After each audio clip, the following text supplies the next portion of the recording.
We are very often in places where we are mining assets that belong to the state. So it's that much more important that it is clear as to how we are benefiting, or the value of those assets are benefiting the public at large in the countries, and not ending up in the back pockets of government officials or offshore bank accounts.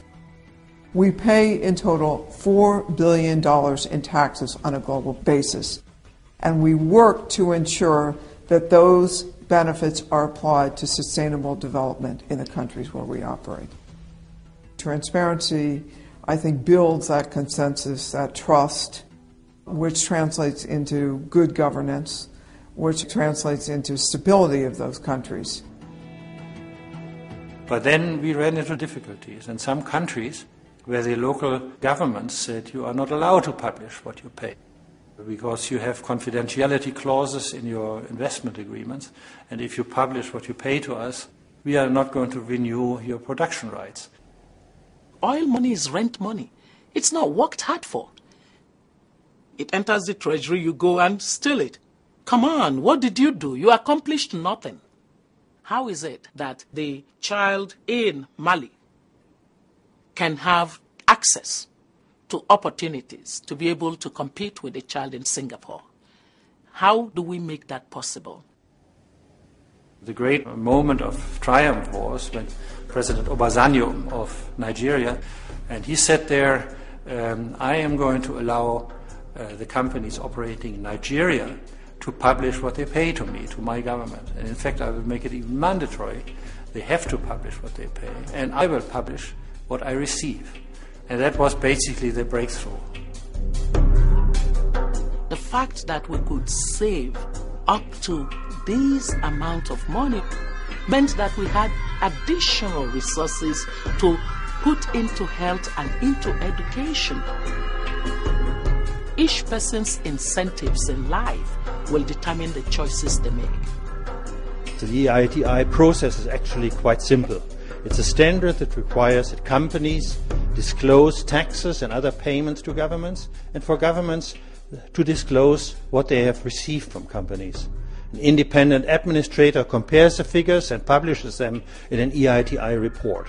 This allows people to see what has been paid and if money appears to be missing.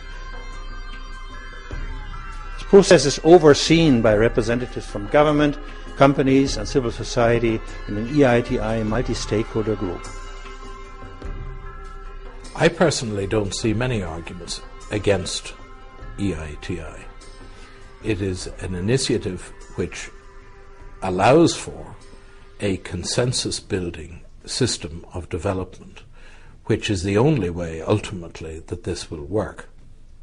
It helps to create a stable government and coherence in terms of the future that allows us to operate profitably and to the advantage of both ourselves, our stakeholders, and the place where we operate.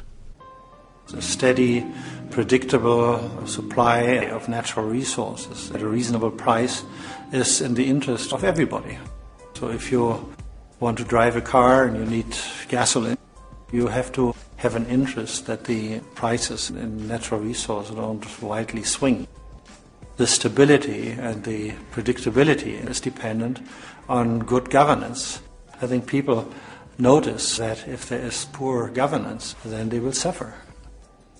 And from one month to the other, it can change your whole life if suddenly you have to spend 90% of your savings on your heating oil.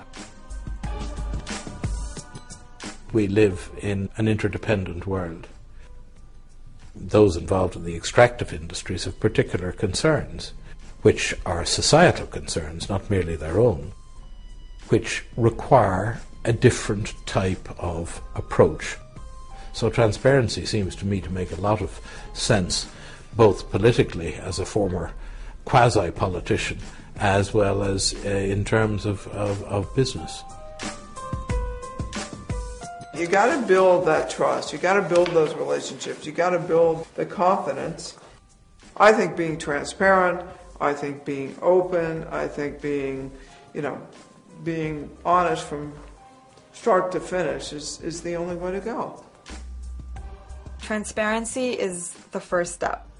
It's not the solution to reversing the resource curse. It's not the solution to all the problems that are associated with the extractive industry. But it's a really fundamental and necessary first step because it at least brings about the information that we need in order to then hold governments to account. And EITI is providing that mechanism for that information to come out. It's about all of us trying to enshrine transparency into our own national processes and making this really a global initiative and a global standard.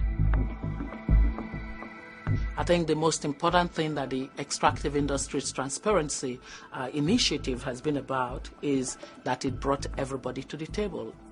The battle against poverty can be won, but it's got to take everybody. It's got to take the private sector looking beyond the mega box of profits and seeing that they are successful only to the extent that environments where they do business really show successful citizens. Governments have to understand that their responsibility is to their citizens. And citizens have to understand that they've got the power to determine the character of leadership.